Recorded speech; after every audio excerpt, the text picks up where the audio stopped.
All right, I have a question. I'm sure everybody's wondering. The peyote, was that like from the 60s you really did it? Was that like just made up? Was that acid trip? What was it? That's the really did it. Oh. Yeah. Yep, from back in the day. Yeah. I can relate.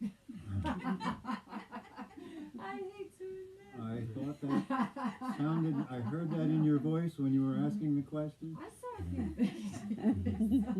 Not the dog, not the bottle, not the loincloth. No loincloth. Those were the good old days. Yeah. I was I'm so wondering, kidding. did you actually have a dog, or was that a shadow dog? No, it was actually my sister's dog. Oh, okay. So that was a true story? That's a true story. Oh my gosh. Yeah, everything in my book is all true stories. It usually comes out when everybody gets together, all the old gang and everybody, and we all talk about stuff, and we just, wow, I forgot that happened. I wonder why. Everyone needs a loincloth journey once. Yeah. At least once. How did you go out with a loincloth on? I went out fully clothed. I have no idea what happened to my clothes, but that was all that was left. Oh my god. Yeah, you walking through the town again. Well, we went around the outside of town actually, so it wasn't too bad. What city was it? I thought you lived in L.A., but it was outside of L.A.? It was outside of LA. Yeah. So are you allowed back in LA now? That's why it's here. Actually, there was a how lot we of got people. 'em. At that time, there was a lot of people out there walking around like that. I know, right? That wasn't a big deal. Yeah. So did Walking you their all, dog. did you all meet in California? Because three of you, were you in California too? I've been She there. was I there. Oh. actually like Was there it. more than us Yeah, now. but I know I live in New York. Same thing. But isn't it funny? We had a funny connection because I used to go to this bookstore. I lived in San Francisco, 2002 to 2010. And I used to go to the Forest Bookstore. It was run by this Buddhist monk in the Mission District, and his one of his attendants was a really cool guy, and he used to play the classical guitar, and we used to talk about spirituality. Jason, he was such a cool guy, Jason Espada. And it's kind of one of those rare figures you meet. Just go and I just hang out and talk. He used to be completely silent on Tuesdays. Yeah, Really? Yeah. yeah. Tuesdays. He'd bring his guitar in and play. Like, and I'd just go and listen to him. So then I'm living my life. I moved back here. I met Cleveland at the Hava Java probably Yeah. around 2011. Annalisa's Hava Java in Allentown. At one point, because her husband Michael plays the classical guitar, and Jason was Michael's guitar teacher, correct? So it's like this funny connection. How it's a big city, and they like knew each other. I mean, not just guitar teacher, like they were friends, Yeah. right? Like, and I was, wow, that's really something else. And so it's funny how these connections. And I didn't know. I think we might have overlapped 2002 to 2010. No, we moved here in No? 2000. So, Okay. yeah, I completely missed it. So I'm interested in your writing. Like, what do you have any thoughts on your writing? All of you, if you could share a little bit, like your process. How does a poem come to you? Mine just starts with a line. Just something will hit me that's just interesting to me and kind of a different than the everyday thought, and like, I don't even need the book. Like, I don't know, I was with a girl once in Oakland, interesting girl, kind of nutty girl. She had a big white apartment, everything was white, and she had art, and that was white, and I was on top of the white walls. I don't know. And like, it was a weird relationship. And one day I just thought, picture me as a girl. Like, it just was something that must have came to my head. But I was like, whoa, that's a poem. Like, I know that's a poem. And I just start and just go for it and let it flow out from that point.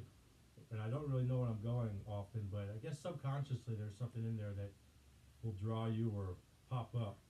But for me, it's pretty free in that way, but it really just starts from that line and just kind of that trust and knowing, oh, that's a poem.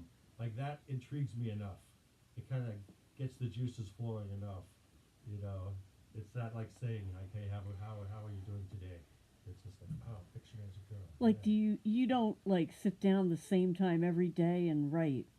No, Yeah. no, I don't. It's just when it hits you, that's when you write. Sometimes Yeah. I think I should, but that's just not been happening with my lifestyle nowadays. But I used to carry a little pad with me, you know, and then because I guess in the Bay Area, you know, in a big city, you could be on public transportation more, Hmm.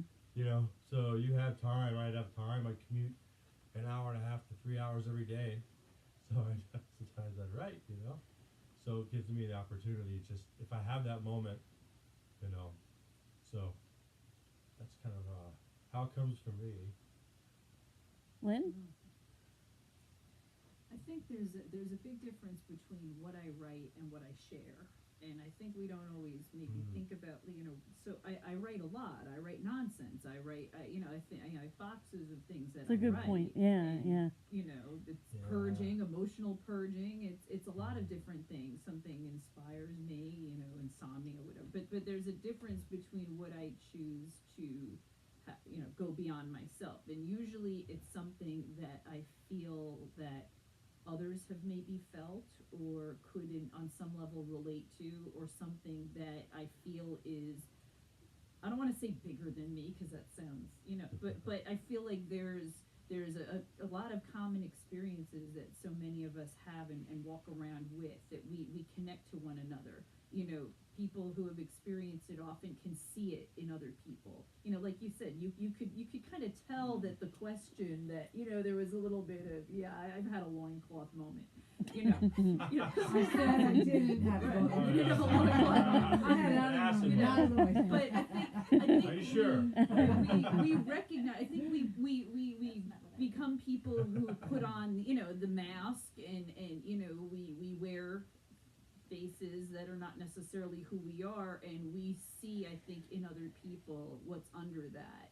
So usually what I choose to share is what's underneath that, what's coming from that place, not this place. This place is, you know, very different. So But when you write, though, do you write every day, or like, or is it like just when you feel the need?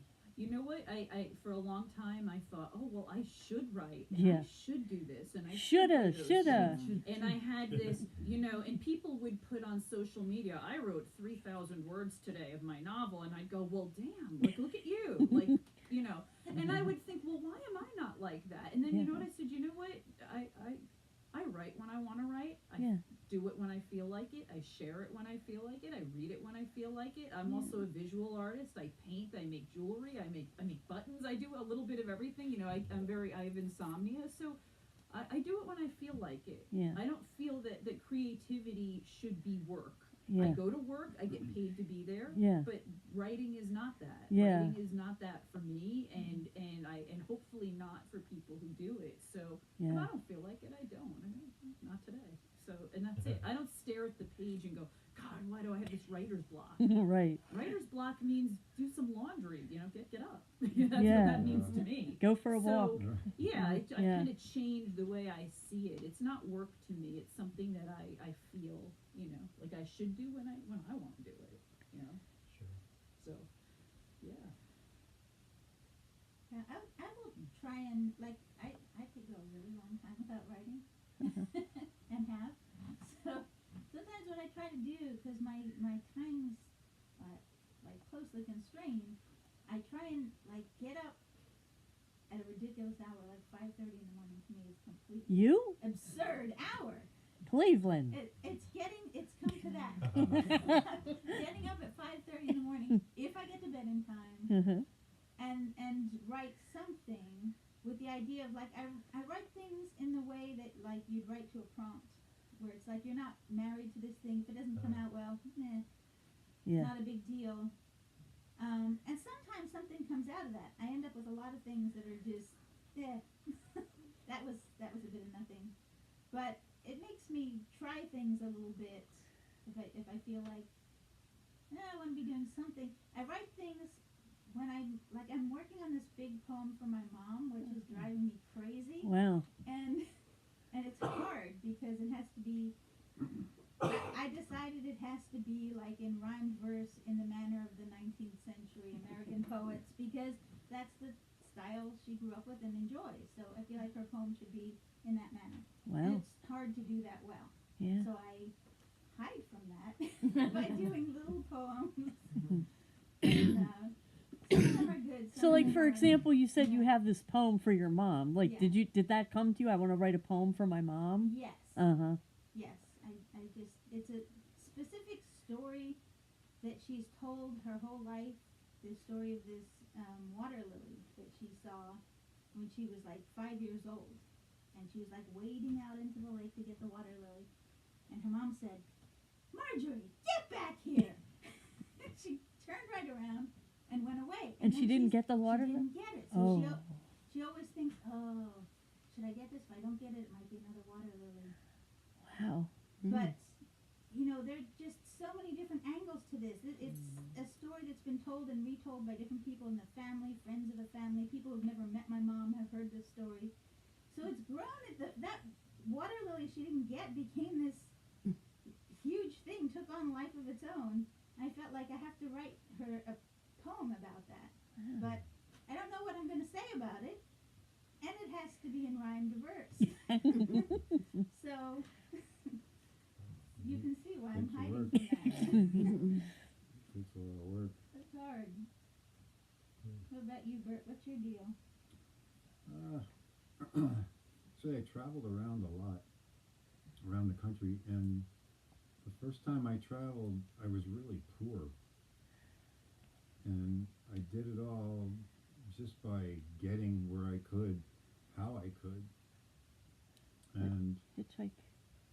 yeah, and when I got to the West Coast, I was my poorest, and I lived on the street for a long time, and learned a lot of really hard lessons, really. And all those lessons come back to me when something comes up in my life. What I learned from somebody on the street, or what I learned myself on the street, comes back and gets me through the simple things that I think are problems now. And then later on, I toured around with a band, and we went back to those same cities, and I just looked around and I can't believe I spent that much time here like that. And stuff always comes to me, little pearls of wisdom and things that people did for me. When I was on the street, somebody gave me money, and it was half of all the money they owned. And I don't know people who do that anywhere, but somebody on the street did that for me. Or they would share a find, like a dumpster that nobody else went to that had good food in it, or a place where you could wash up or sleep. Things that were like secret and precious, and they would share. And I don't meet a lot of people now today who share their secrets or share ideas. Everybody's a little me. And I learned a lot of stuff from that. And they're all personal experiences. So, and the bad thing is, it always comes to me like when I'm in bed at night, sleeping. And I get up and I'm fumbling in the dark, and it's on the back of an envelope, and I'm writing it in the dark, and I wake up and I can hardly read it, and there's pieces of paper everywhere with stuff on it. Stacks and pieces of paper. Some of them get lost. But if I find them, I usually flesh out the story from it, just from a few words. And the whole story comes back little by little, bit by bit, until it comes out to be a complete writing. It sounds like a handwritten thing, not computer. Oh yeah, Yeah. handwritten. I like handwriting also. Yeah. Yeah. Yeah, same. This is that, Does it That's ever go? mostly what that book is that. Does My it? When newest- does it go to the computer, like the screen? When do you transfer your handwritten poem or At the very end, when everything is all worked figured out? out. Wow. That's the last thing, is the computer.